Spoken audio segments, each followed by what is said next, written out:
Chapter 6. The Nephites prosper. Pride, wealth, and class distinctions arise. The church is rent with dissensions. Satan leads the people in open rebellion. Many prophets cry repentance and are slain. Their murderers conspire to take over the government. About AD 26 through 30. And now it came to pass that the people of the Nephites did all return to their own lands in the 26th year, every man with his family, his flocks and his herds, his horses and his cattle, and all things whatsoever did belong unto them.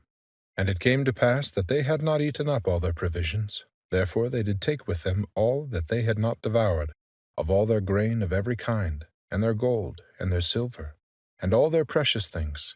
And they did return to their own lands and their possessions, both on the north and on the south, both on the land northward and on the land southward.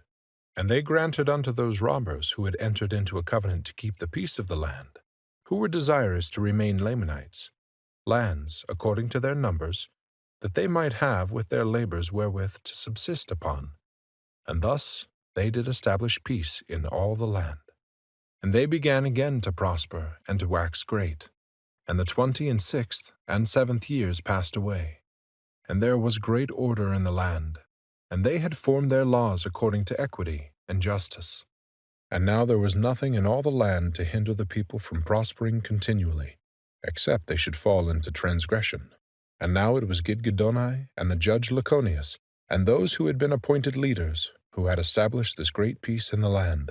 And it came to pass that there were many cities built anew, and there were many old cities repaired, and there were many highways cast up, and many roads made, which led from city to city, and from land to land, and from place to place. And thus passed away the 28th year, and the people had continual peace. But it came to pass in the 29th year, there began to be some disputings among the people, and some were lifted up unto pride and boastings, because of their exceedingly great riches, yea, even unto great persecutions. For there were many merchants in the land, and also many lawyers, and many officers. And the people began to be distinguished by ranks, according to their riches and their chances for learning. Yea, some were ignorant because of their poverty, and others did receive great learning because of their riches. Some were lifted up in pride, and others were exceedingly humble. Some did return railing for railing, while others would receive railing, and persecution, and all manner of afflictions, and would not turn and revile again, but were humble and penitent before God. And thus there became a great inequality in all the land, insomuch that the church began to be broken up. Yea, insomuch that in the 30th year the church was broken up in all the land, save it were among a few of the Lamanites, who were converted unto the true faith. And they would not depart from it, for they were firm and steadfast and immovable, willing with all diligence to keep the commandments of the Lord. Now the cause of this iniquity of the people was this: Satan had great power under the stirring up of the people to do all manner of iniquity, and to the puffing them up with pride, tempting them to seek for power, and authority, and riches, and the vain things of the world. And thus Satan did lead away the hearts of the people to do all manner of iniquity. Therefore they had enjoyed peace but a few years. And thus, in the commencement of the 30th year, the people having been delivered up for the space of a long time to be carried about by the temptations of the devil, whithersoever he desired to carry them, and to do whatsoever iniquity he desired they should, and thus, in the commencement of this, the 30th year, they were in a state of awful wickedness. Now they did not sin ignorantly, for they knew the will of God concerning them, for it had been taught unto them. Therefore, they did willfully rebel against God. And now it was in the days of Laconius, the son of Laconius. For Laconius did fill the seat of his father, and did govern the people that year. And there began to be men inspired from heaven, and sent forth, standing among the people in all the land, preaching and testifying boldly of the sins and iniquities of the people, and testifying unto them concerning the redemption which the Lord would make for his people, or in other words, the resurrection of Christ. And they did testify boldly of his death and sufferings. Now there were many of the people who were exceedingly angry because of those who testified of these things, And those who were angry were chiefly the chief judges, and they who had been high priests and lawyers. Yea, all those who were lawyers were angry with those who testified of these things.